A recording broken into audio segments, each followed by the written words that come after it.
Hello दोस्तों, मेरा नाम उमाकांत। तो आप देख रहे हो उमाकांत एकेडमी का यूट्यूब चैनल।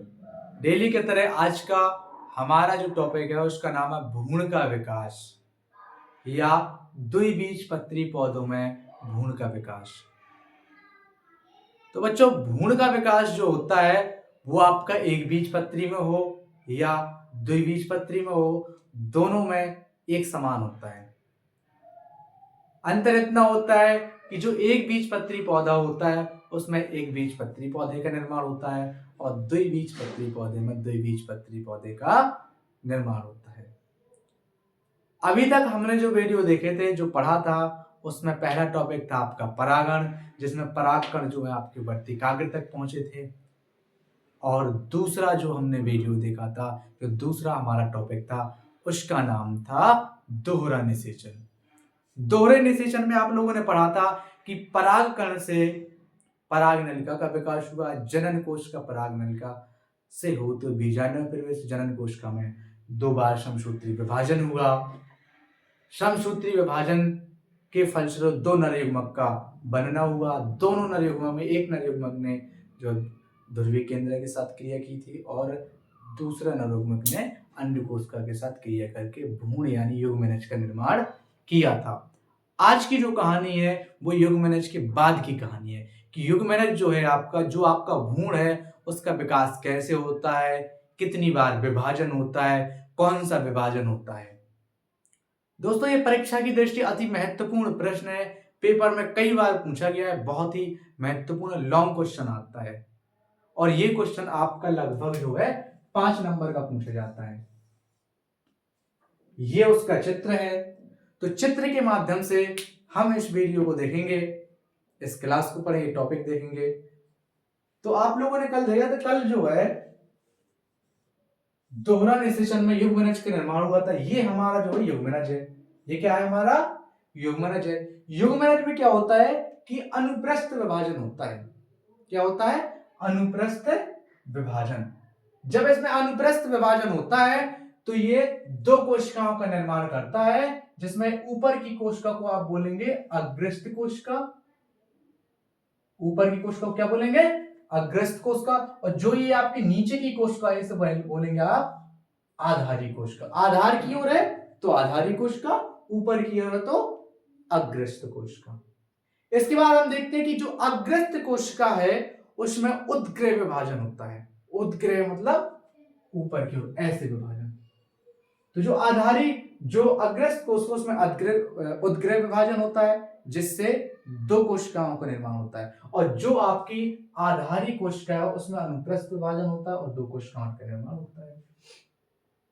ठीक है। इसके बाद जो आपके ऊपर की अग्रस्त कोशिका है उसमें 2 बार, जो आपके ऊपर की कौन सी कोशिका है? अग्रस्त कोशिका। ये भी अग्रस्त कोशिका होगी और ये आधारी कोशिका है। तो जो ऊपर की अग्रस्त कोशिका है उसमें 2 बार अनुप्रस्थ विभाजन होता है, जिसके फलस्वरूप कोशिकाओं का निर्माण होता है। अनुप्रस्थ विभाजन के फलस्वरूप जो कोशिका बनती है उसमें ऊपर की जो कोशिका होती है उसे बोलते हैं इपीबेसल। क्या बोलते हैं? इपीबेसल। और जो नीचे की ओर की कोशिका होती है उसे बोलते हैं हाइपोबेसल। क्या बोलते हैं? हाइपोबेसल। इसके बाद जो नीचे की आपकी आधारी कोशिका थी उसमें आपका 6 से 10 अनुप्रस्थ विभाजन होता है और अनुप्रस्थ विभाजन के फलस्वरूप कई कोशिकाएं बनती हैं और इन संपूर्ण कोशिकाओं को आप बोलते हैं निलंबक।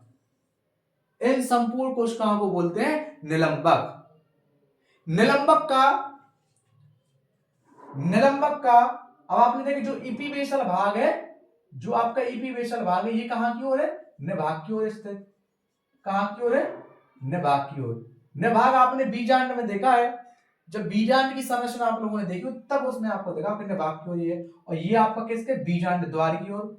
ये जो कोशिका, आधारी कोशिका, आपकी जो आधारी कोशिका है ये वाली, ये कहां है? बीजांड द्वार की ओर। आपने देखा है कि जो निलंबक, जो आधारी कोशिका में विभाजन हुआ 6 से 10 बार, 6 से 10 अनुप्रस्थ विभाजन हुआ, उसके फलस्वरूप जो संपूर्ण कोशिका बनी उसको हमने क्या कहा? निलंबक कहा। निलंबक में जो हाइपोवेसल के पास की कोशिका होती है, या उसे कहें कि जो आधारी कोशिका से जुड़ी होती है, उसे बोलते हैं स्फीतिका। क्या बोलते हैं? स्फीतिका। और जो सबसे नीचे की कोशिका होती है उसे बोलते हैं चूषकांग। क्या बोलते हैं? चूषकांग। ठीक। इसके बाद आप लोग देखेंगे कि जो आपका हाइपोवेसल वाला भाग है, यहां देखिए इस वाले चित्र के माध्यम से, जो आपका हाइपोवेसल वाला भाग है, कौन सा भाग है? हाइपोवेसल।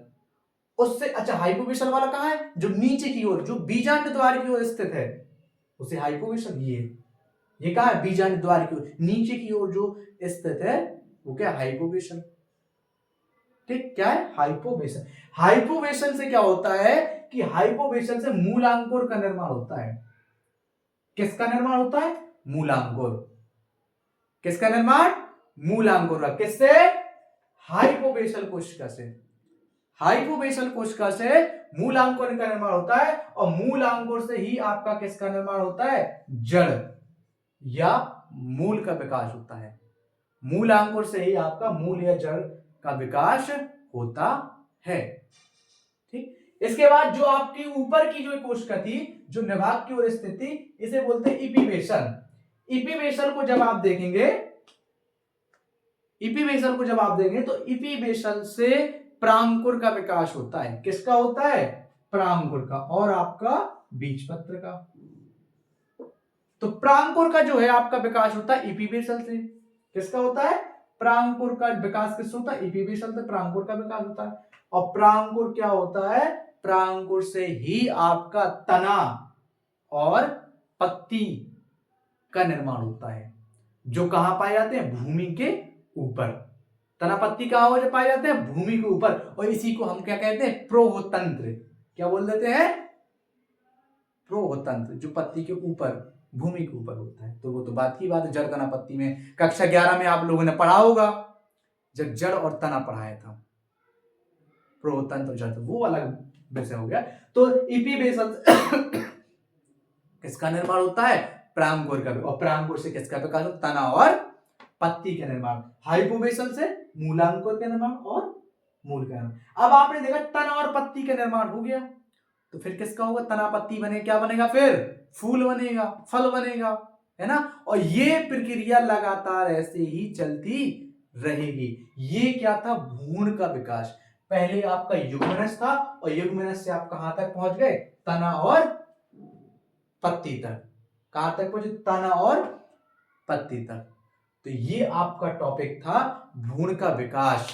इसी प्रकार जो है भ्रूण का विकास आपका एक बीजपत्री पौधों में होता है। इसी प्रकार का विकास आपके एक बीजपत्री पौधों में होता है, जैसा ये द्विबीजपत्री का पौधे का। ये पेपर की दृष्टि अति महत्वपूर्ण प्रश्न है, जो हर बार पूछा जाता है पेपर में, बोर्ड पेपर में। तो ये चित्र है इसका, आप बहुत ही आसान भाषा में है ये चित्र। और जिनके पास नोट्स ना हो, वो हमारी वीडियो पे कमेंट करें, बताएं कि हमारे पास सब नोट्स नहीं है, उनको हम नोट्स भी उपलब्ध करा दें, जो कि बिल्कुल फ्री होंगे।